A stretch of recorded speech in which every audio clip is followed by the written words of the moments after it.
The lie we were taught: they're just hurt people. The most dangerous lie about narcissists doesn't sound dangerous at all. It sounds kind. It sounds educated. It sounds like empathy. It usually begins with a soft voice and a heavy sigh. They're just hurt people. You've heard it before. Maybe you've said it yourself. Maybe you whispered it at 2 a.m. while staring at the ceiling, replaying a conversation that left you hollowed out. Maybe you said it to calm your own panic, to make sense of cruelty that otherwise felt too cold, too deliberate, too terrifying to face head-on. They didn't mean it. They had a rough childhood. They're doing the best they can. They don't know how much they hurt people. That sentence, "they're just hurt people," has destroyed more lives than most insults ever could. Because embedded inside it is an assumption so comforting, so seductive, that it short-circuits your instincts. The assumption that cruelty is accidental, that harm is a byproduct of pain, that if you love harder, explain better, empathize deeper, something in them will finally soften. But what if that assumption is wrong? What if the cruelty you experienced wasn't confusion, wasn't dysregulation, wasn't unconscious reenactment of trauma? What if it was chosen? That question alone makes people recoil. Not because it's cruel, but because it's destabilizing. If cruelty is intentional, then the entire story collapses. The hope collapses.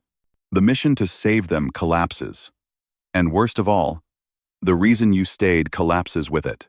American culture has a deep allergy to the idea of intentional cruelty in everyday relationships. We're comfortable talking about villains in movies, criminals in courtrooms, monsters in history books. But in real life, especially inside families, marriages, workplaces, we prefer softer explanations, psychological ones, redemptive ones. Anything that allows us to believe harm was never the point. Because if harm was the point, then something else becomes true. You weren't misunderstanding them. You weren't too sensitive. You weren't failing to communicate. You were being targeted. That truth is not easy to swallow. It shocks the nervous system. It feels almost taboo to say out loud. People rush to correct you. They accuse you of being bitter, unforgiving, dramatic, or pathologizing. They remind you that everyone has trauma. They warn you not to label. But here's what no one tells you. Those defenses don't protect the narcissist. They protect the myth. The myth says narcissists are victims of their own pain. The myth says they lash out blindly. The myth says, if you just hold on long enough, the real person underneath will emerge.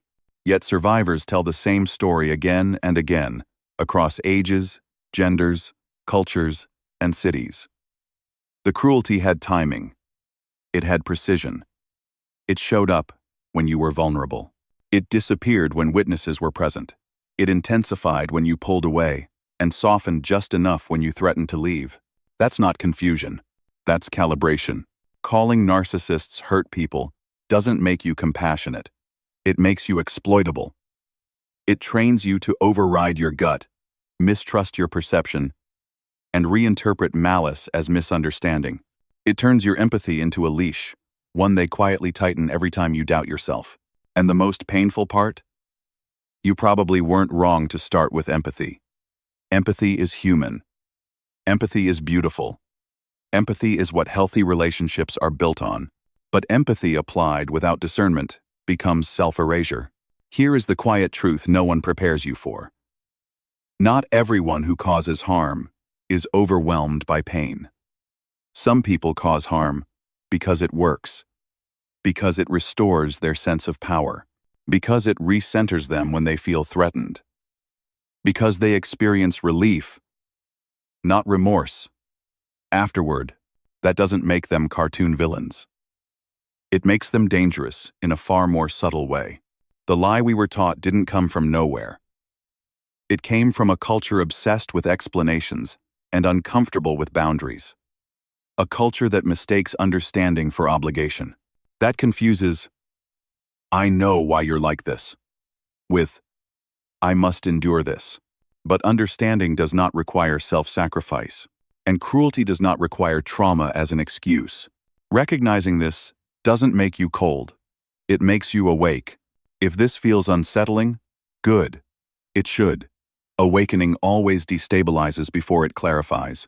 You are standing at the edge of a story that rewrites everything you thought you knew, not just about narcissists, but about yourself.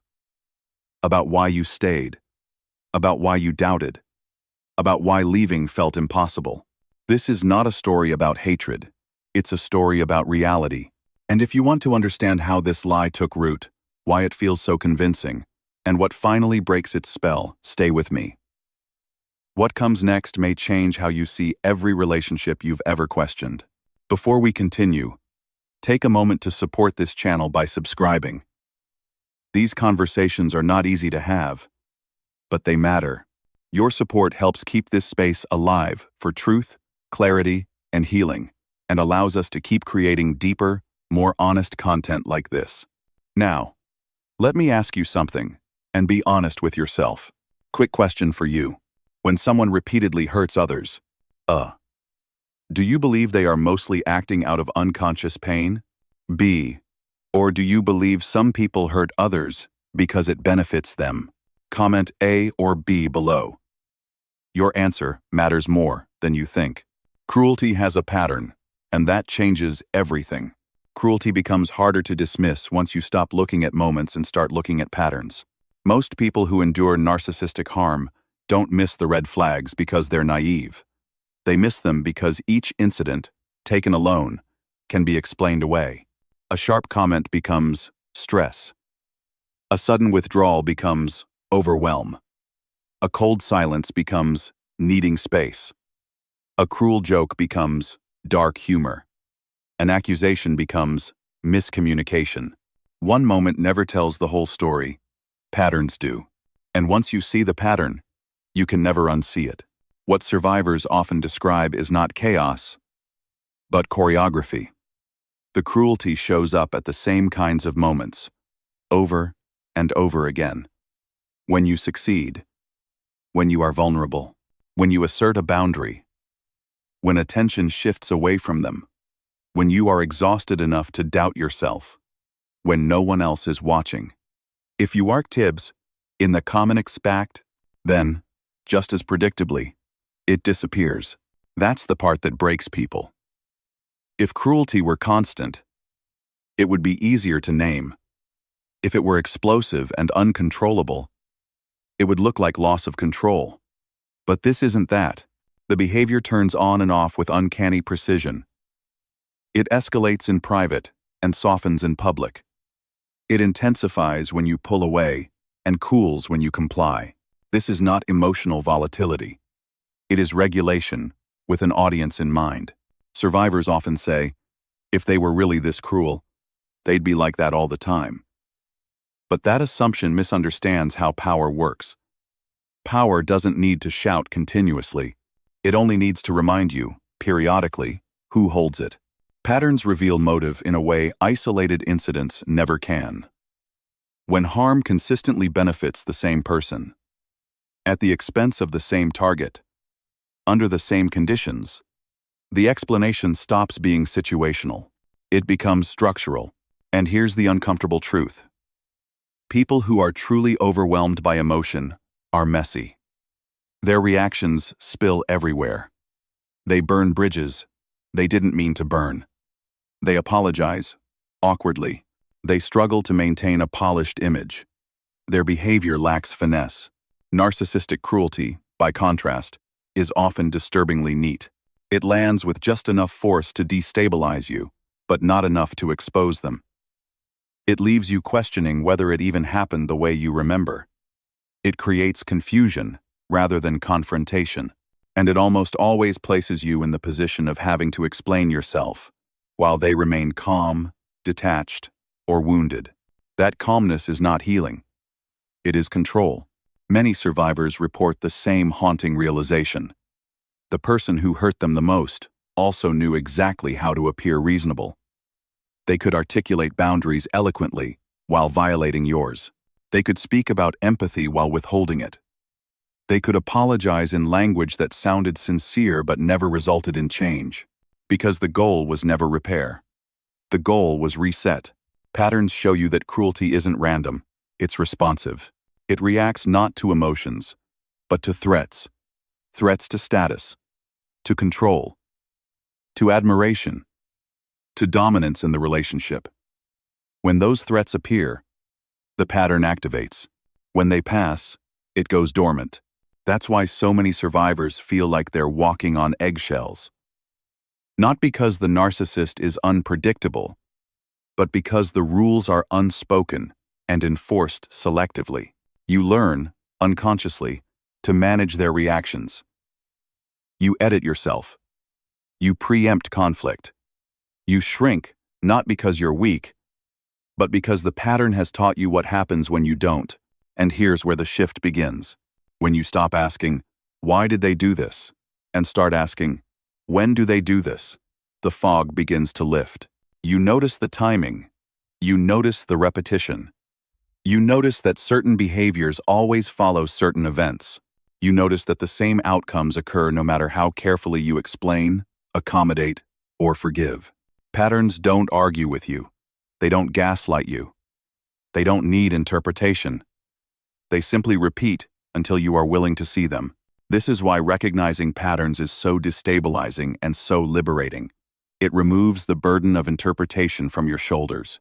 You no longer have to decode tone, analyze intent, or replay conversations endlessly. The behavior speaks for itself. And once you see the pattern, a terrifying question often follows. If this is a pattern, then it's not an accident.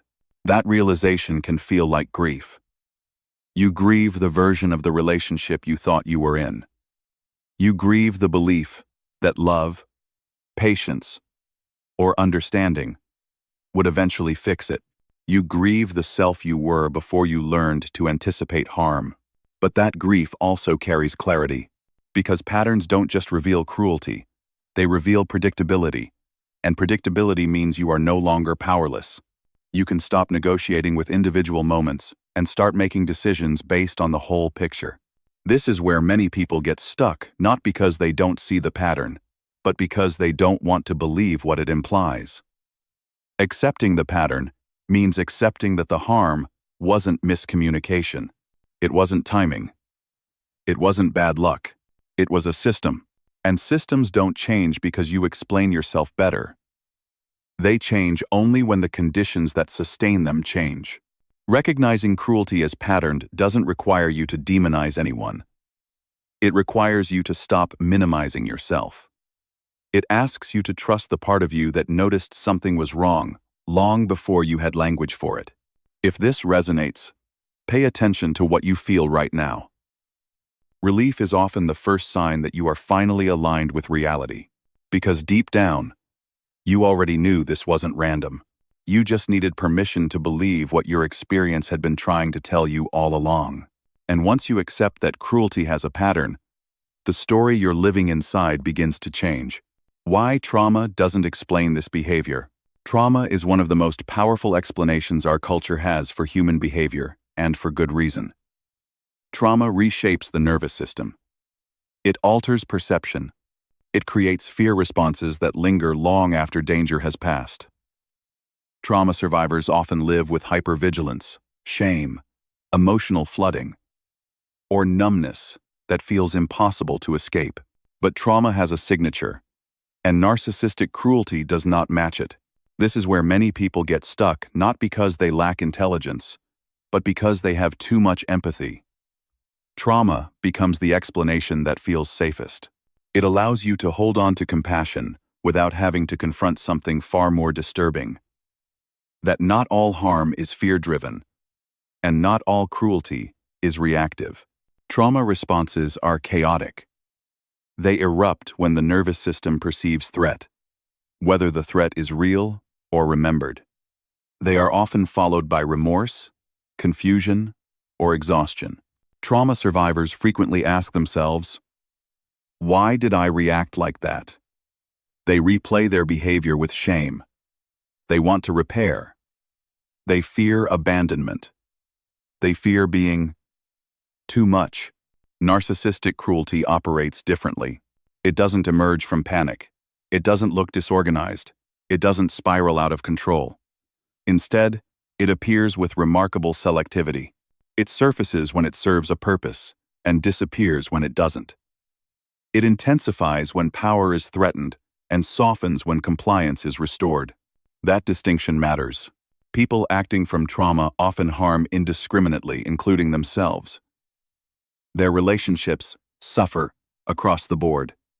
Their work, health, and self-image erode. There is a cost to them, not just to others. Narcissistic cruelty, by contrast, is optimized. It extracts benefit. It preserves image. It protects the self while damaging the other. That's not dysregulation. That's strategy. Many survivors recall moments that feel impossible to reconcile with a trauma-based explanation. The cruelty stopped the instant someone else entered the room. The rage vanished when consequences appeared. The empathy suddenly turned on in public, only to disappear in private. The narrative shifted just enough to make the narcissist look reasonable and the survivor look unstable. Trauma does not have an off switch like that. This is why trauma treatment, no matter how effective, does not soften narcissistic cruelty. Therapy may reduce anxiety. It may improve mood. It may increase self-awareness at a surface level. But the underlying relational behavior, the entitlement, the manipulation, the lack of emotional accountability remains intact. In some cases, it becomes more refined. This is deeply confusing for survivors who are themselves trauma-informed. They've done the work. They understand triggers. They believe in healing. And so they assume that the same rules apply to everyone. That if someone hurts others, they must be hurting too. That pain explains everything. But pain does not automatically create cruelty. There is a crucial difference between behavior that is driven by fear and behavior that is driven by advantage. Trauma-driven behavior is about survival. Narcissistic cruelty is about dominance. Trauma seeks safety. Narcissism seeks superiority. This difference shows up in accountability. Trauma survivors are often hyper-accountable. They apologize for things they didn't do. They carry responsibility that isn't theirs. They try to fix what they didn't break. Narcissistic individuals externalize responsibility. They locate fault everywhere except within themselves. When confronted, they deflect, minimize, reverse blame, or collapse into victimhood not because they are overwhelmed, but because these tactics work. Another telling difference is repair. Trauma survivors crave repair. They may struggle with it, but they long for connection to feel safe again. Narcissistic cruelty has no intrinsic interest in repair. Apologies, if offered, are instrumental. This is why so many survivors feel something colder underneath the surface. They sense that the harm is not just emotional overflow, but something more deliberate. And when they try to talk about it, they are often met with resistance not just from the narcissist, but from others. Well, they've been through a lot. You don't know what they're dealing with. Everyone reacts differently to trauma. Those statements sound compassionate, but they erase an essential reality. Trauma does not eliminate choice. Even people with profound trauma make choices every day. They choose not to harm when they could. They choose to seek help. They choose to isolate rather than attack. Trauma constrains capacity, but it does not erase agency. Narcissistic cruelty depends on agency. It depends on awareness of impact. It depends on anticipation of outcome. It depends on knowing where the line is and crossing it just enough to cause harm without triggering consequences. This is why reframing narcissistic behavior as trauma can feel so invalidating to survivors. It asks them to reinterpret their experience as accidental when it never felt that way. It pressures them to offer endless understanding while receiving none in return. It turns their clarity into cruelty and their boundaries into betrayal. And perhaps most damaging of all, it teaches survivors to distrust their own moral intuition. If trauma explains everything, then nothing is accountable. If cruelty is just pain, then harm is unavoidable. And if harm is unavoidable, Then endurance becomes a virtue, and self-protection becomes selfish. But trauma-informed does not mean truth-blind. Recognizing that trauma does not explain narcissistic cruelty does not minimize trauma. It protects it. It prevents the misuse of trauma narratives to excuse exploitation. It honors the difference between suffering and harming. This distinction can feel like a rupture inside you. You may feel guilt for even considering it. You may worry that you're becoming harsh or unforgiving. But clarity is not cruelty. Discernment is not lack of compassion. Understanding this difference doesn't harden your heart, it frees it. Because once you stop trying to heal what was never wounded in the way you thought, you can redirect that empathy back toward yourself, where it was always needed most. And with that shift, the story begins to change again. The biology nobody wants to talk about. There is a point in every survivor's journey where psychological explanations stop bringing relief and start creating confusion. You've examined childhoods. You've traced family histories. You've learned the language of attachment styles and trauma responses.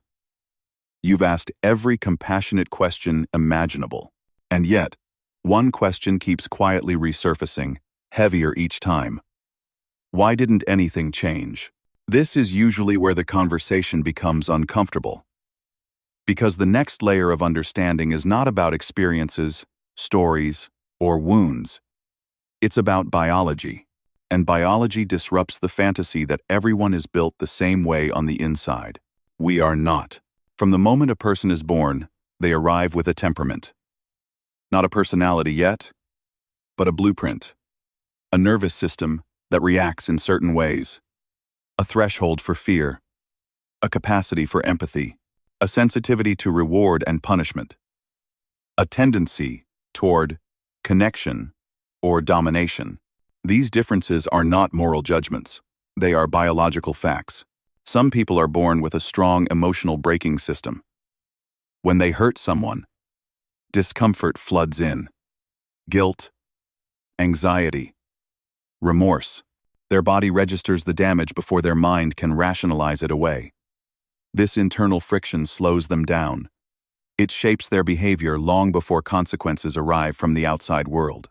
Others are not wired that way. In individuals with strong narcissistic traits, research has repeatedly shown differences in how emotional information is processed. Certain brain networks associated with effective empathy, the felt experience of another person's pain, are underactive. This does not mean they can't understand emotions.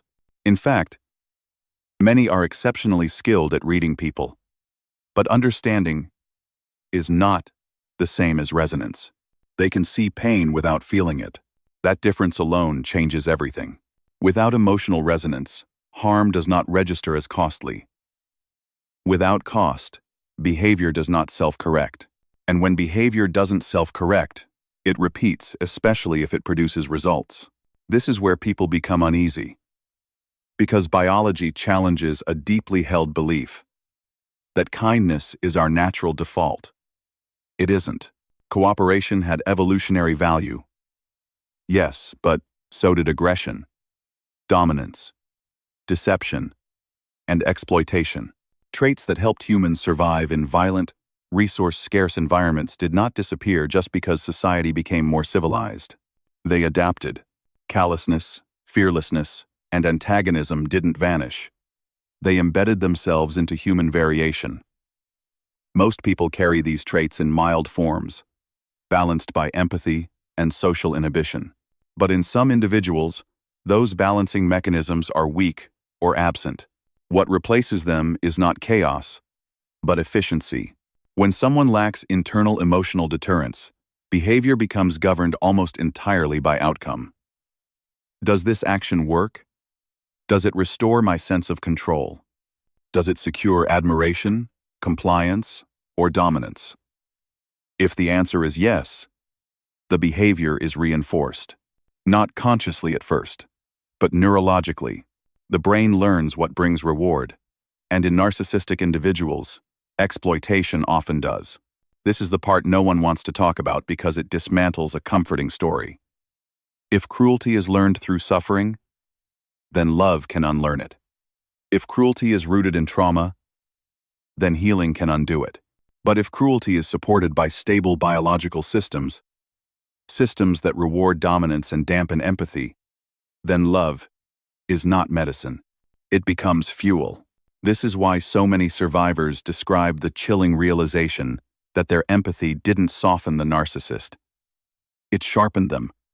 It taught them what mattered to you, what hurt you, what could be used. Biology does not mean inevitability, but it does mean constraint. You cannot reason someone into an emotional capacity they do not possess. You cannot model remorse into existence. You cannot therapize a nervous system into caring if caring does not register as meaningful. And here's where survivors often feel conflicted. Talking about biology can feel like excusing behavior. It isn't. Explanation is not absolution.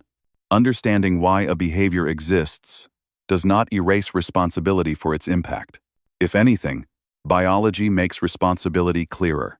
Because when a person is not emotionally overwhelmed by harm, when they are calm, strategic, and intact, while causing it, agency is present.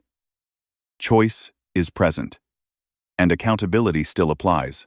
The idea that we all would act the same under the same conditions simply isn't true. Two people can experience similar environments and emerge radically different because they were not built the same way to begin with. This is why siblings raised in the same home can display vastly different levels of empathy, conscience, and restraint. The difference wasn't what happened. It was what they brought with them.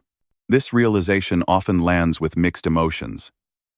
Relief, because it releases you from the endless self-questioning. Grief, because it means the version of the relationship you hoped for was never biologically viable. And fear, because it forces you to accept that some people do not change in the ways you were taught to expect. But there is also empowerment here. Once you understand that you are not dealing with a wounded version of yourself, but with a fundamentally different operating system, the puzzle pieces fall into place. The lack of progress, the circular conversations, the hollow apologies, the sense that something essential was missing. It was, and it wasn't your fault. Biology doesn't make someone evil. It makes them limited. Limited in empathy.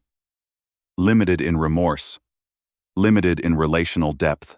Those limitations don't doom them to harm, but they do mean harm will continue unless something external stops it. You were never meant to be that external force.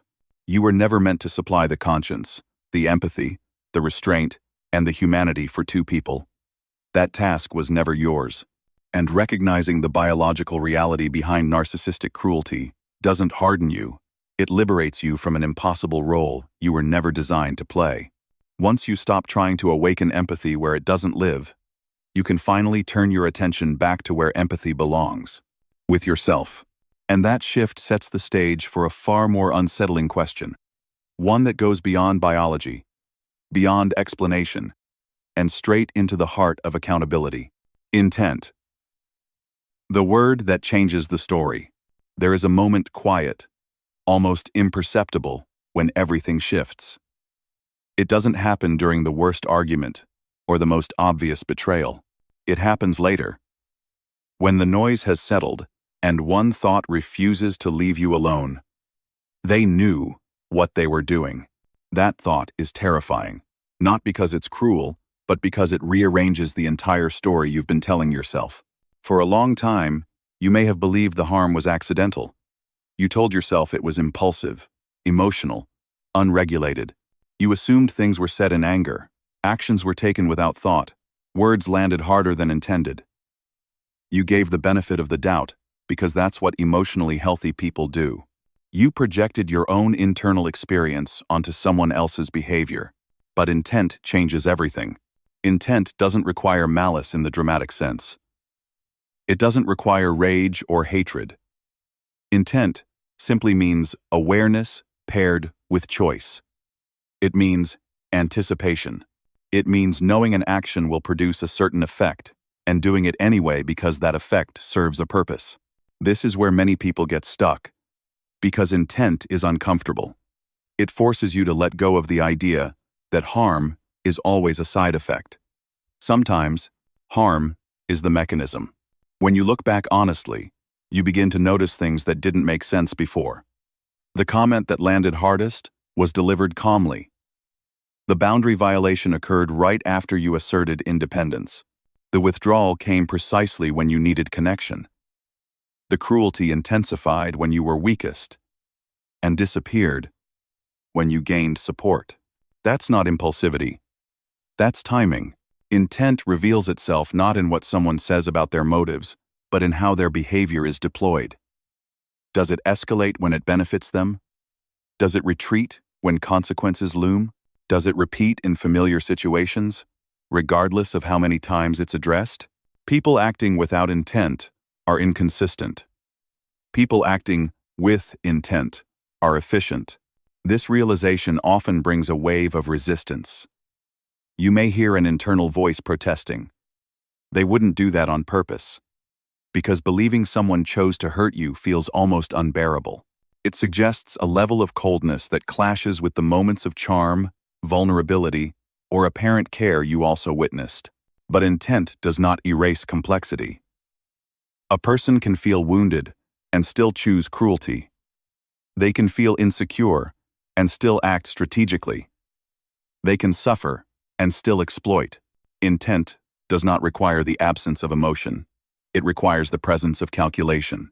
This is why so many survivors feel a deep sense of relief mixed with grief when they finally allow the idea of intent to surface.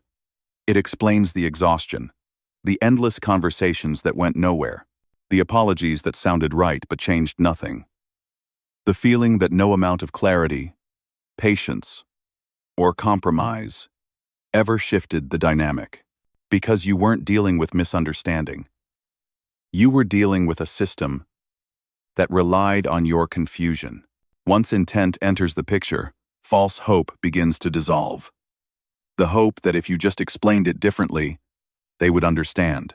The hope that if you were calmer, kinder, or less reactive, things would improve. The hope that love could override patterns. Intent reveals why those efforts failed. They were never designed to succeed. This doesn't mean the person sat down and consciously plotted every moment of harm. Intent is often learned, not scripted. Over time, behaviors that restore control, deflect accountability, or secure admiration get reinforced. The person learns sometimes without formal awareness what works, and what works gets repeated. The cruelty wasn't random because it didn't need to be. It was functional. It achieved its aim, destabilizing you, recentering them, and maintaining the balance of power in their favor. This is why recognizing intent is so validating for survivors. It restores coherence. It explains why your nervous system was always on edge, even when things seemed fine. Your body was responding to threat, not chaos. You were sensing agency, not accident. Many people fear that acknowledging intent will turn them bitter or unforgiving. But the opposite is usually true. Clarity reduces obsession. It ends the mental gymnastics. It allows you to stop relitigating the past in search of an explanation that never existed. You don't need to hate someone to accept that they acted with intent. You just need to respect reality. And reality is this. People who repeatedly cause harm, in predictable ways, at opportune moments, while avoiding consequences, are not merely reacting. They are enacting. This distinction matters not just emotionally, but practically. When you believe harm is unintentional, you respond with patience and education. When you recognize intent, you respond with boundaries and distance. One approach feeds the problem. The other protects you. Intent shifts responsibility back where it belongs. It removes the burden from your shoulders, the burden of fixing, soothing, explaining, and absorbing. It reminds you that understanding someone's psychology does not obligate you to tolerate their behavior. Perhaps the most painful part of recognizing intent is accepting that the version of the relationship you hoped for depended on a misunderstanding. You believed you were building something collaborative. They were managing something asymmetrical. Letting go of that illusion hurts. But it also frees you. Because once you stop asking why someone keeps hurting you and start accepting that they know and continue anyway, you are no longer trapped in confusion. You are standing in truth. And truth, even when it stings, has a way of returning power to where it was taken from. With intent named, the story can finally move forward, not toward reconciliation, but toward self-respect. But they have empathy. No, they have information. One of the most confusing realizations survivors face comes wrapped in a contradiction that feels impossible to resolve. You think back and remember moments that seem to prove the person had empathy. They noticed subtle changes in your mood. They remembered details you never thought to explain. They could predict your reactions with eerie accuracy. Sometimes, they even said exactly the right words. And so the question arises, if they didn't have empathy, how could they know me so well? This is where many people turn back, right at the edge of clarity. Because the ability to read someone feels indistinguishable from caring about them. We are taught to believe that emotional insight equals emotional concern.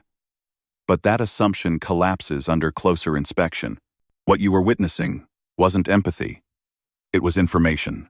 Empathy, in its truest form, is not simply knowing what another person feels. It is being internally affected by it. It creates friction. It slows behavior down. It introduces hesitation, restraint, and sometimes guilt. Empathy acts like an internal brake system.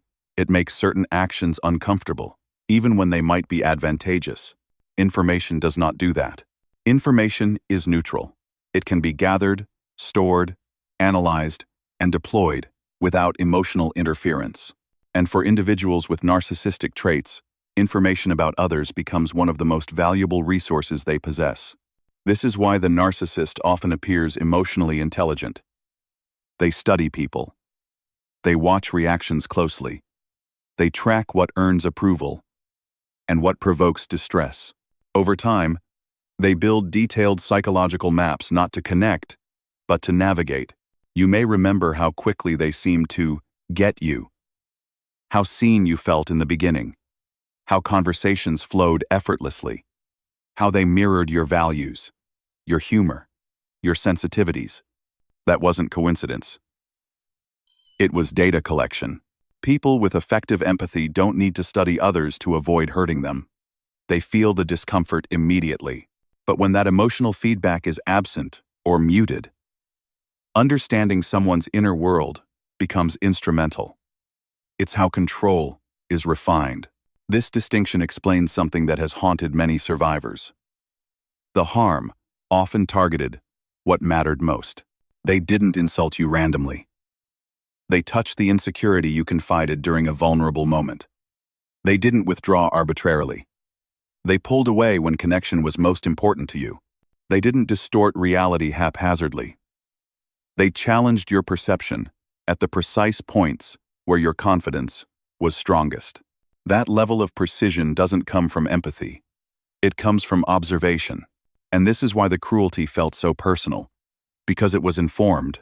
The narcissist knew which buttons to press because they had taken the time to locate them. Not out of care, but out of curiosity. Not to protect you, but to predict you. The information you shared in good faith, your fears, your dreams, your boundaries, became leverage. This realization is often devastating because it forces you to grieve not just the harm, but the illusion of being known. You weren't deeply understood in the way you believed.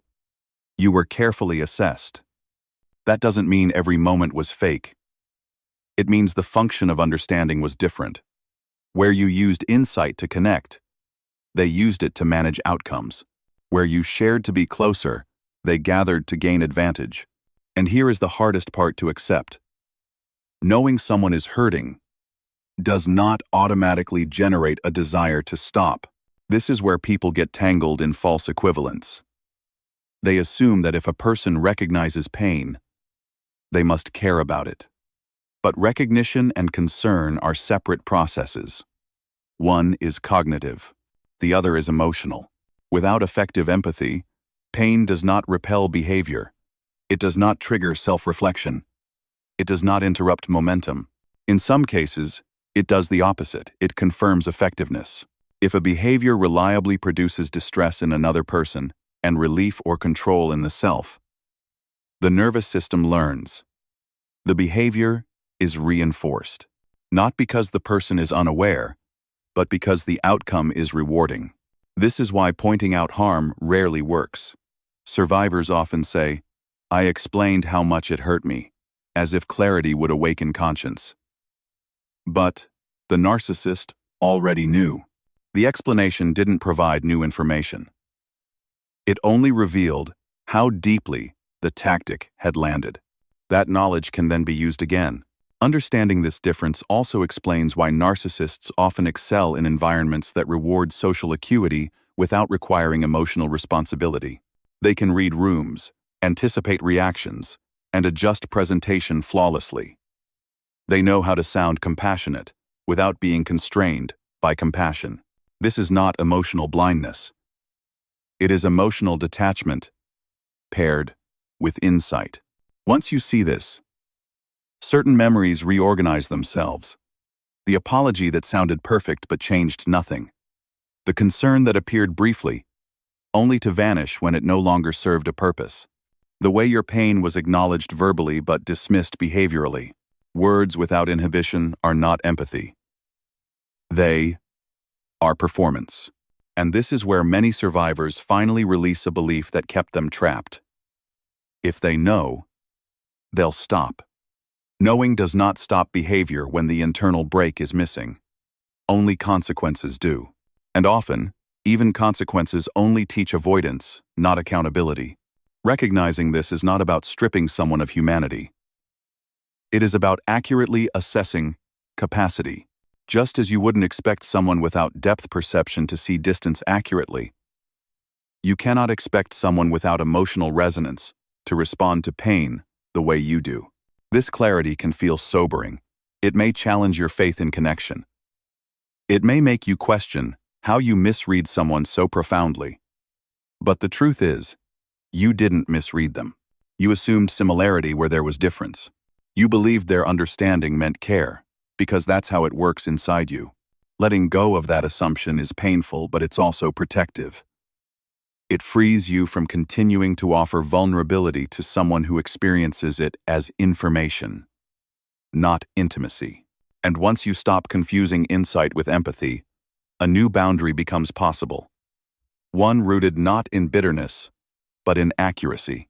Because empathy should never require you to ignore what someone consistently does with what they know about you. Understanding this difference doesn't harden your heart. It simply returns discernment to where it belongs. And that discernment is essential for what comes next. Reality distortion. How cruelty rewrites your mind. Reality distortion. How cruelty rewrites your mind. The most devastating damage narcissistic cruelty causes isn't always what happens on the surface. It's what happens quietly, gradually, inside your mind. Long after the sharp words fade and the conflicts end, something far more insidious remains. A fracture in your sense of reality. Survivors often struggle to explain this part. They know they were hurt. But what haunts them isn't just the pain. It's the confusion. The constant second-guessing. The feeling that their own perception can no longer be trusted. The sense that something fundamental was altered, as if their inner compass was tampered with. This isn't accidental. It's the result of reality distortion. Reality distortion is not simply lying. It's not just disagreement or differing perspectives. It's a sustained psychological strategy that destabilizes your ability to know what is real, what is true, and what can be relied upon. And once it takes hold, it doesn't need constant reinforcement. Your own mind begins to do the work for them. At first, it's subtle. A conversation you remember clearly is reframed as a misunderstanding. A boundary you stated calmly is described as aggression. A promise that was broken is minimized or denied. Each incident is small enough to overlook. You tell yourself it's normal. You assume memory is imperfect. You give the benefit of the doubt, but over time, something shifts. You stop asking, "Did this happen?" and start asking, "Did I imagine it?" This is where the cruelty deepens. Reality distortion works because it targets the one thing you rely on most, your perception. If someone can destabilize your confidence in what you see, hear, and feel, they no longer need to control you directly. Confusion becomes the control. And narcissistic individuals are particularly skilled at this because they don't distort reality randomly. They do it selectively. They challenge your perception at moments that matter most when you're asserting yourself, when you're confident, when you're close to clarity. They don't need to rewrite everything. They only need to rewrite enough. One of the most damaging tactics is contradiction, not because they forgot what they said, but because the contradiction itself creates instability. When someone deliberately contradicts their own words, you instinctively try to reconcile the inconsistency. And in doing so, you step away from your own certainty. Another tactic is emotional reversal. You bring up harm, and suddenly you are accused of causing harm. You express confusion, and you're told you're attacking. You ask for clarity, and you're labeled controlling or unstable. The roles flip so quickly that you lose your footing. Now you're defending yourself instead of addressing the original issue. This isn't miscommunication. It's disorientation by design. Reality distortion is effective because it doesn't require the narcissist to convince you of an alternative truth. It only requires them to erode your confidence in your own. Once doubt is implanted, your mind fills in the gaps. You replay conversations endlessly. You search for the right interpretation. You assume responsibility for fixing something you can no longer clearly see. Over time, this creates what many survivors describe as a fog. Decisions feel harder. Intuition feels unreliable. You defer to the narcissist's version of events, not because it feels right, but because it feels safer than uncertainty. And this is where the cruelty becomes self-sustaining. You begin monitoring yourself constantly. You choose words carefully. You soften your reactions. You anticipate objections before they're voiced. You adjust not because you agree, but because you no longer trust your right to disagree. This state is not weakness. It is adaptation. The human mind is wired to seek coherence. When faced with persistent contradiction, it will sacrifice certainty for stability. If trusting yourself leads to conflict and confusion, and deferring to someone else leads to temporary calm, your nervous system learns which option feels safer, even if it costs you your sense of self. That's why survivors often say the relationship changed how they think. They didn't just feel hurt. They felt altered, less decisive, less grounded, less sure of what they knew to be true. This is not accidental collateral damage. Reality distortion functions as a form of psychological ownership. When someone controls your perception, they control your options. You can't leave what you can't clearly name. You can't resist what you can't confidently identify. And here's the most important thing to understand. Reality distortion does not require intensity. It thrives in calm. It's often delivered in measured tones, reasonable language, and plausible explanations. It hides behind phrases like, "You're overthinking," "That's not what happened," or "You're being too sensitive," because the goal isn't to overpower you. It's to outlast your certainty. This is why survivors often feel disoriented long after the relationship ends. The external source of distortion may be gone, but the internalized doubt remains. You question your reactions. You second-guess your memories. You hesitate to trust your own judgment in new situations. Healing begins not by analyzing every past interaction, but by reclaiming your right to trust your perception again. By recognizing that confusion was not a personal flaw, but a predictable outcome of sustained psychological manipulation. Reality distortion does not prove you were weak. It proves you were human.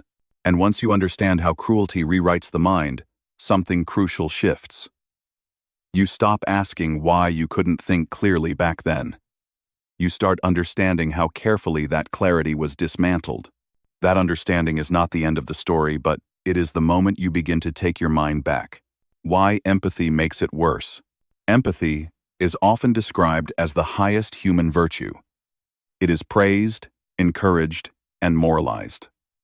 We are taught that empathy heals wounds, bridges, divides, and transforms conflict into understanding. In healthy relationships, this is true. Empathy slows us down. It invites accountability. It softens defensiveness and makes repair possible. But in relationships marked by narcissistic cruelty, empathy does something very different. It makes things worse. This is one of the hardest truths for survivors to accept, because it feels backwards. Empathy is usually what makes someone safer. Yet in these dynamics, empathy becomes the very thing that deepens the harm. Not because empathy is flawed, but because it is being applied to someone who experiences it as opportunity rather than connection. Empathy works when it meets reciprocity. It fails when it meets exploitation. Narcissistic individuals do not experience empathy as a shared emotional space. They experience it as access. When you respond to harm with understanding, they do not feel soothed into reflection. They feel confirmed in their position of power. Your willingness to consider their pain, even as yours is ignored, signals something critical.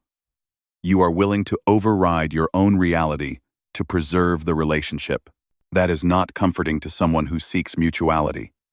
It is rewarding to someone who seeks control. This is why empathy so often escalates the pattern rather than interrupting it. When you empathize after cruelty, you teach the system that harm carries no cost. You demonstrate that distress can be redirected away from them and absorbed by you. Over time, the dynamic becomes inverted. They feel entitled to your understanding, while you feel guilty for needing anything in return. Many survivors remember moments when they tried to meet them where they were. They softened their language. They validated feelings. They reframed harm as misunderstanding. They offered compassion before accountability. And instead of improvement, the behavior intensified. This isn't because empathy was insufficient. It's because it was misplaced. Empathy, in this context, becomes a resource to be consumed. The narcissist learns that your kindness can be counted on to neutralize consequences, that your emotional labor will clean up the damage, that your compassion will keep the relationship intact no matter what they do. This creates a perverse feedback loop. The more empathetic you become, the more entitled they feel. The more understanding you offer, the less responsibility they take. The more you explain, the less they listen. Because from their perspective, the system is working. Empathy becomes a cushion that absorbs impact for them. This is where survivors often begin to feel ashamed of their own goodness. They ask themselves why they kept giving, why they stayed compassionate when it was clearly harming them, why they couldn't just turn it off. But empathy is not something you switch on and off easily. It is a trait. It is part of how you are built. The problem was never that you had too much empathy. The problem was that it was being exploited by someone who did not experience it as a relational gift. Narcissistic individuals are often acutely aware of this. They recognize empathetic people quickly. They sense emotional availability, moral flexibility, and a strong desire to understand. These qualities make someone more likely to internalize blame, extend grace prematurely, and tolerate ambiguity. Empathy, when unguarded, makes boundaries porous, and porous boundaries are an invitation. This is why survivors often feel an almost moral paralysis when they try to protect themselves. They worry that pulling back is unkind, that setting limits is cruel, that refusing to empathize makes them like them. But this confusion comes from conflating empathy with access. You can understand someone without remaining available to be harmed by them. True empathy includes discernment. It recognizes when compassion is being met with reciprocity and when it is being harvested. It knows when care restores dignity and when it erodes it. In narcissistic dynamics, empathy is rarely returned. It is mirrored selectively, offered performatively, or withdrawn entirely when it no longer serves a function. Over time, this imbalance creates exhaustion. You find yourself doing all the emotional work, translating, softening, contextualizing, while your own experience remains unacknowledged. This is not empathy at work. This is asymmetry. Another reason empathy makes things worse is that it delays recognition. As long as you believe understanding will lead to change, you remain invested. You keep explaining. You keep waiting. You keep hoping the next conversation will be different. But empathy without limits prolongs exposure. The narcissist does not need to change if your empathy continues to stabilize the system. In fact, your empathy may be the very thing that allows the pattern to continue unchecked. It fills the gaps where accountability should be.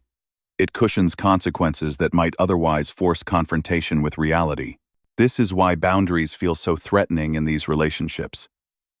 Boundaries interrupt the flow of empathy. They introduce friction. They say, understanding does not equal permission. And that shift destabilizes the system far more than any emotional appeal ever could. For survivors, learning this often brings grief. Grief for the belief that love could heal everything. Grief for the years spent offering compassion to someone who never intended to reciprocate it. Grief for the part of themselves that equated empathy with endurance. But it also brings relief. Because once you stop using empathy as a tool to fix what was never mutual, you can begin using it where it belongs. You can direct it inward, toward the part of you that tried so hard, toward the exhaustion you ignored, toward the pain you minimized in the name of being understanding. Empathy does not disappear when you set boundaries. It simply changes direction. And when empathy is no longer used to absorb harm, something remarkable happens. Clarity increases. Self-trust returns. The constant inner debate quiets. You no longer have to justify your need for safety by understanding someone else's pain. You are allowed to be compassionate and protective at the same time. Empathy was never the problem. The absence of limits was, and recognizing that is not a betrayal of your values. It is the moment you finally begin to honor them. Responsibility. Without hatred. At some point in the healing process, a new fear emerges, quieter than the earlier confusion, but just as powerful. It sounds like this. If I hold them responsible, will I become bitter? If I stop excusing them, will I lose my compassion? If I name what they did clearly, will I turn into something I don't want to be? This fear keeps many survivors suspended in moral limbo. They've begun to see the patterns. They've recognized the intent. They understand the limits of empathy. And yet, something still tugs at them, urging restraint. Not restraint from harm, but restraint from judgment. Because we are taught, often implicitly, that responsibility requires anger, that accountability is fueled by hatred, that if you say, this person chose to harm, you must also be saying, this person is evil. But responsibility does not require hatred. In fact, hatred often emerges because responsibility has been denied for too long. When harm is continually reframed as misunderstanding, survivors are forced to carry an impossible burden. They must absorb the damage while also preserving the other person's innocence. They must remain calm while being destabilized. They must be understanding while being violated. Over time, that imbalance breeds resentment not because the survivor is unforgiving, but because reality has been distorted. Naming responsibility is not an act of cruelty. It is an act of alignment. Responsibility simply means acknowledging that a person had agency, that they were capable of choice, that they were not overtaken by forces beyond their control. When they repeatedly caused harm, it restores a basic moral structure that was eroded by endless excuses. This is where many people confuse explanation with exemption. You can understand the factors that shaped someone without exempting them from the consequences of their actions. You can acknowledge temperament, biology, history, and personality structure, and still say, "What you did was wrong." Responsibility does not require moral grandstanding. It does not require rage. It does not require punishment. It requires clarity. And clarity is often what survivors were denied from the beginning. In narcissistic dynamics, responsibility is systematically avoided. Blame is externalized. Context is weaponized. Apologies are diluted with justifications. Harm is reframed as mutual conflict. The result is that no one ever fully owns what happened, except the person who was harmed. Survivors become hyper-responsible. They scrutinize their tone, their timing, their reactions. They ask what they could have done differently. They carry a disproportionate sense of fault, while the person who caused the damage remains emotionally unencumbered. This inversion is not accidental. It preserves the narcissist's self-image and maintains control. If responsibility were acknowledged honestly, the dynamic would collapse. But here is the truth many survivors need to hear.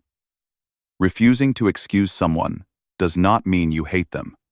It means you are no longer willing to sacrifice your reality to protect theirs. Hatred is consuming. Responsibility is grounding.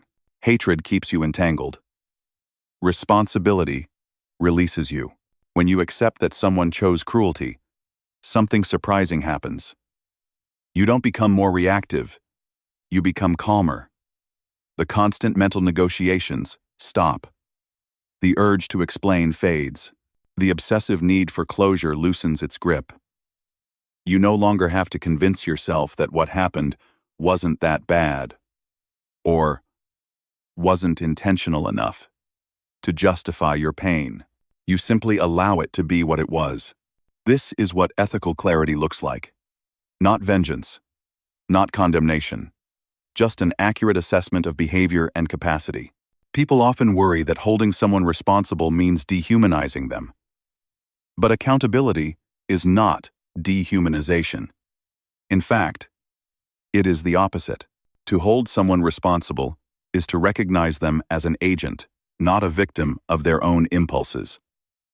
It acknowledges that they are capable of choice, even if they consistently choose harm. Dehumanization says, "You couldn't help it." Responsibility says, "You could have chosen differently." This distinction matters deeply for survivors because it restores dignity. If the harm was inevitable, then your suffering was meaningless. But if the harm was chosen, then your pain was real and unjust.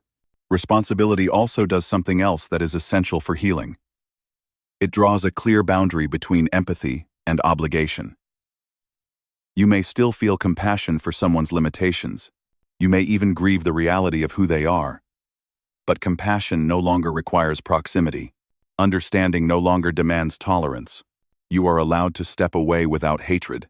This is where many survivors discover a new kind of peace, not the fragile peace of suppression, but the steady peace of self-respect. You no longer need to prove that the harm was bad enough. You no longer need others to agree with you. You don't need a confession or an apology that will never come. Responsibility closes the loop. It also frees you from becoming what you fear.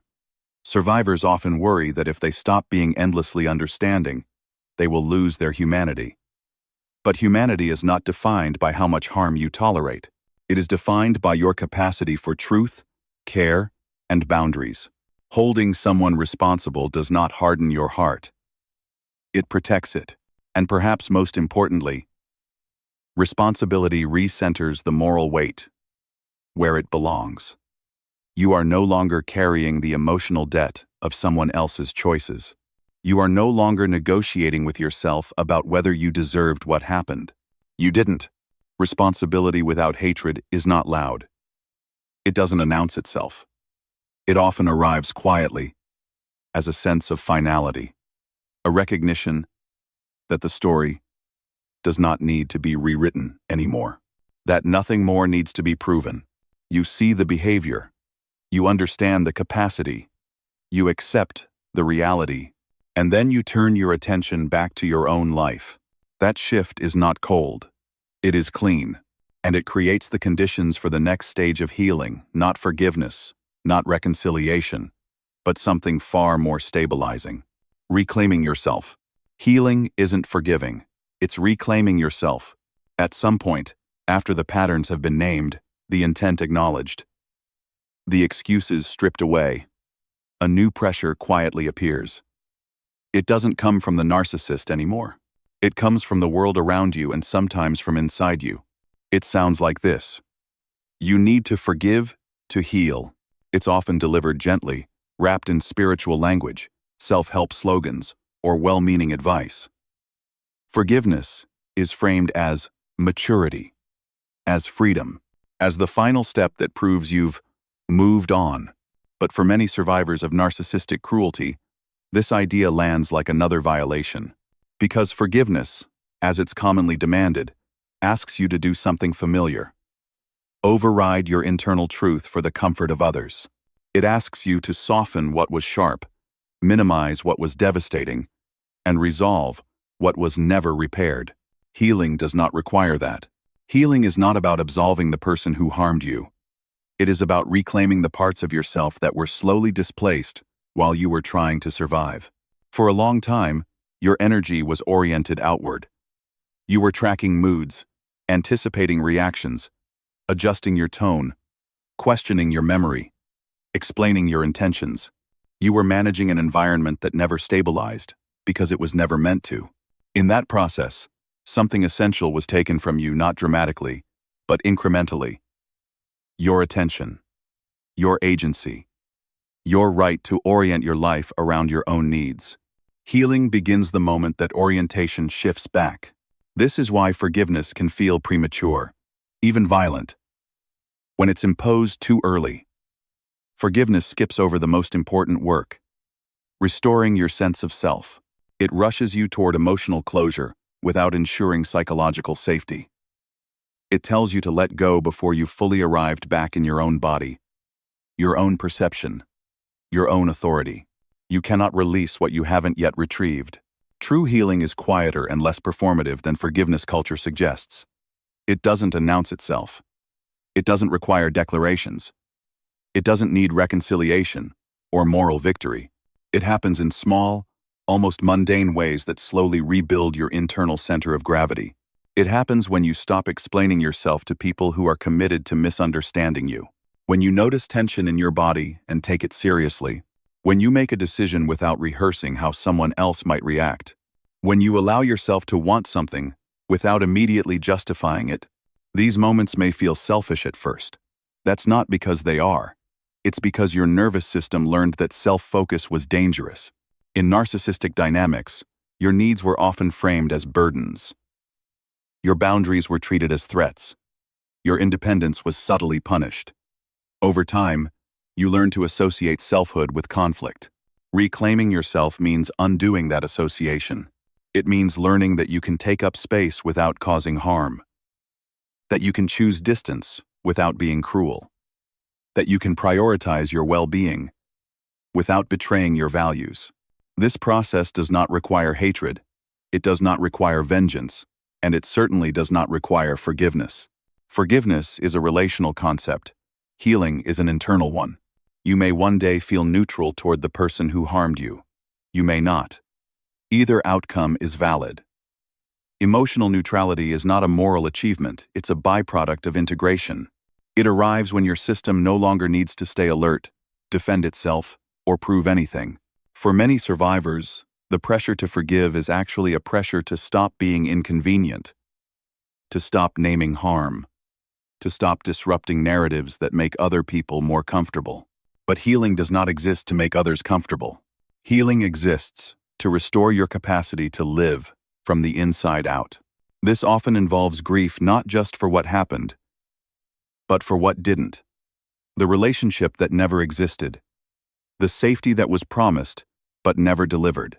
The version of yourself that kept trying because they believed connection was just one more conversation away. Grief is not weakness. It is the nervous system completing a story that was left unresolved. And once that grief is allowed, something unexpected happens. You begin to feel curiosity again about what you like, what you want, what feels right in your body. Not in a grand, life-altering way at first, but in subtle preferences that were once overridden. This is reclamation. You start to notice when something feels off. And you don't argue with that sensation. You trust it. You leave earlier. You say less. You choose differently. Not because you're afraid, but because you're listening. Reclaiming yourself also means redefining strength. Strength is no longer endurance. It's responsiveness. It's knowing when to stay and when to disengage. It's choosing environments that don't require constant self-abandonment. This kind of healing doesn't look impressive from the outside. There's no dramatic confrontation. No final conversation that ties everything up neatly. Often, there is no closure at all. And that's okay. Closure is a myth when the harm was never acknowledged. Peace comes not from resolution, but from alignment. From living in a way that no longer contradicts your inner knowing. Forgiveness, if it ever comes, should be a side effect, not a goal. It should emerge organically from a place of strength, not obligation. And if it never comes, healing is not withheld from you. You are not broken because you don't feel forgiving. You are not behind because you still feel impacted. You are responding appropriately to an experience that required adaptation. Healing asks something far more important than forgiveness. It asks, what was taken from you, and how do you give it back to yourself? Time, attention, safety, autonomy, joy, desire, direction. Reclaiming yourself is not a single act. It's a series of quiet choices made consistently over time. Choices that say, again and again, I am allowed to exist without being managed. That is healing, not erasing the past, not absolving the person who caused harm, but returning to yourself whole, grounded, and no longer available for the role you were never meant to play. And when that happens, forgiveness becomes irrelevant, because you are finally home. The freedom that comes from calling cruelty what it is. There is a particular kind of freedom that does not arrive with celebration or relief at first. It arrives quietly, almost starkly. The moment you stop softening the truth. The moment you stop editing language to make cruelty easier to digest. The moment you allow yourself to say, without apology or embellishment, this was cruelty, not misunderstanding, not immaturity, not poor communication, not pain spilling over. Cruelty. For many survivors, this word feels forbidden for a long time. It sounds too harsh, too final, too condemning. You were taught to reserve it for villains, monsters, extremes.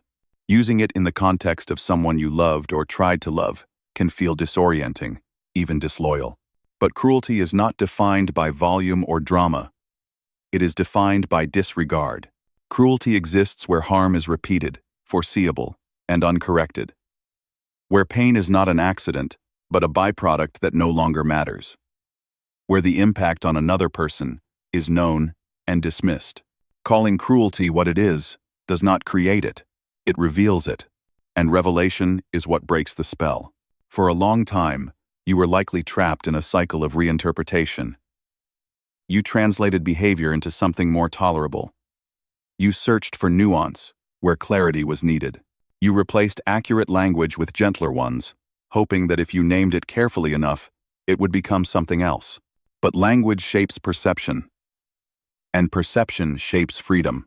When cruelty is mislabeled, it stays close. It remains intimate. It continues to have access to your empathy, your doubt, your hope. But when cruelty is named accurately, distance naturally forms.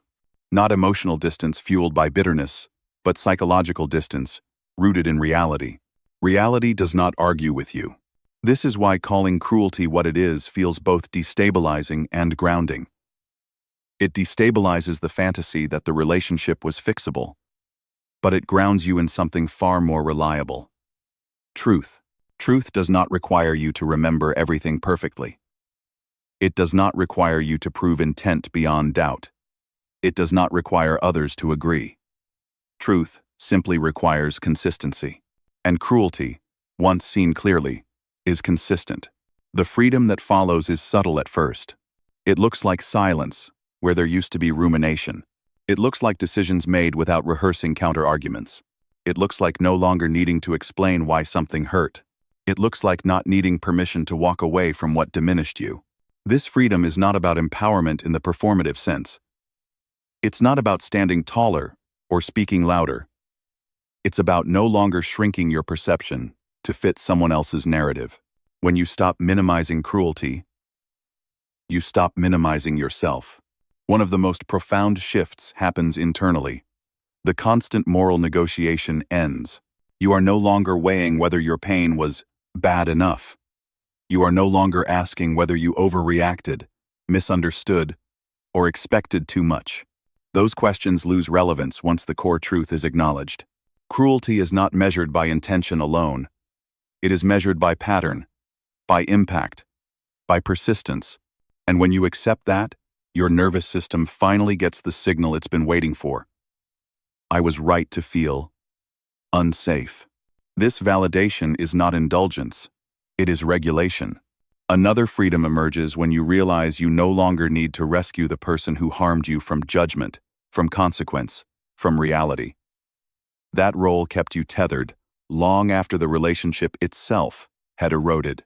Letting go of that responsibility feels strange at first. You may feel exposed without it, but what replaces it is something sturdier: self-allegiance. You begin to orient toward your own life again, toward what nourishes rather than drains, toward relationships that do not require vigilance, toward conversations that do not leave you doubting your sanity. Calling cruelty what it is also dissolves the false urgency to heal fast. You stop pressuring yourself to feel differently. You stop performing wellness. You allow healing to unfold at the pace your system requires, because freedom is not about how quickly you recover. It's about whether you are still negotiating with harm. And when cruelty is named, negotiation ends. This does not mean you become rigid or unforgiving. In fact, many survivors report the opposite. Once the confusion clears, the emotional charge begins to dissipate. There is less obsession, not more. Less anger, not more. Because anger often thrives in ambiguity. Clarity starves it. You are no longer fighting the past. You are simply no longer living inside it. Perhaps the greatest freedom comes from no longer needing the person who hurt you to understand, or agree, or acknowledge, or change. Their inner world no longer determines your outer one. You stop waiting for an ending that requires their participation. And in that space, something new grows. Trust in yourself. Trust in your perception. Trust in your right to disengage without justification. You become less available, not emotionally withdrawn, but selectively present. You invest where there is reciprocity. You notice when something feels wrong, and you leave sooner. Not dramatically, not angrily, simply, decisively. This is what freedom looks like after narcissistic cruelty. Not euphoria, not revenge, but coherence. Your inner world begins to align with your outer choices. Your language matches your experience. Your boundaries reflect your values. You no longer live split between what you feel and what you're allowed to say. Calling cruelty what it is does not make you harsh. It makes you precise, and precision is what restores dignity. You are not defined by what you endured. You are defined by what you no longer tolerate. By the truth you are willing to stand in even when it dismantles comforting myths. This is not the end of the story. It is the end of distortion. And on the other side of distortion is not bitterness or emptiness. It is freedom. The quiet, unglamorous freedom of living without explaining your pain away. Of choosing peace over proximity. Of belonging to yourself again. That is what calling cruelty what it is finally gives you. Not closure, clarity. And clarity is the foundation of every life that truly belongs to the person living it. Closing reflection. What this story leaves us with. When you look back at the full arc of this story, What stands out is not just the cruelty itself, but how long it took for the truth to become visible. The harm didn't arrive all at once. It unfolded gradually through patterns that felt confusing, explanations that sounded compassionate, and hope that kept resetting itself. The central struggle was never simply about another person's behavior. It was about losing trust in one's own perception while trying to preserve connection at all costs. The character at the heart of this story didn't lack intelligence, strength, or empathy. In fact, those qualities were precisely what kept them trapped. They tried to understand instead of observe. They empathized instead of assessing. They explained instead of protecting themselves. Over time, their inner world became crowded with doubt, self-correction, and moral pressure, while the external behavior never truly changed. The turning point was not anger, revenge, or confrontation. It was clarity. The moment cruelty was named accurately, the entire structure collapsed. The patterns made sense. The exhaustion became understandable.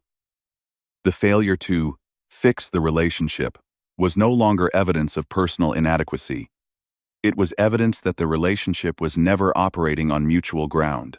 What this story ultimately shows is that healing does not come from rewriting the past to make it more bearable. It comes from seeing the past clearly enough to stop repeating it. Naming cruelty did not harden the character. It restored coherence. It returned their attention to their own life, their own needs, their own boundaries. The freedom that followed wasn't dramatic, it was quiet, steady, and deeply stabilizing. The lesson here is not be less empathetic or be more guarded. The lesson is discernment. Empathy without discernment turns into self-abandonment. Understanding without boundaries becomes a trap. Compassion that is not matched by accountability erodes the very person offering it. Applied to real life, this means learning to shift from asking, "Why are they like this?" to asking, "What does this cost me?" It means paying attention to patterns over promises, behavior over words, impact over intent. It means recognizing that you do not need to hate someone to step away, and you do not need to forgive someone to heal. You only need to tell the truth to yourself first. Healing, as this story reveals, is not about fixing what broke you. It's about reclaiming what you lost while trying to survive. Your perception, your agency, your right to choose peace over proximity. When you stop negotiating with cruelty, you make space for a life that no longer requires constant explanation or defense. That is the quiet power this story leaves behind. Disclaimer: this video is for informational purposes only and shares knowledge. It is not a substitute for professional psychological diagnosis or therapy. Quick question for you. When you think about healing after emotional harm, which feels more true to you right now? A. Healing comes from understanding and forgiving the other person. B. Healing comes from reclaiming myself and setting firm boundaries. Comment A or B below. And now we'd love to hear from you. What part of this story resonated most with your own experience? Do you agree or disagree with the ideas shared here? Share your perspective in the comments so others can learn from your insight. If this content spoke to you and you want to support deeper, honest conversations like this, please subscribe to the channel. Your support helps us continue creating thoughtful, meaningful content that challenges myths and empowers clarity.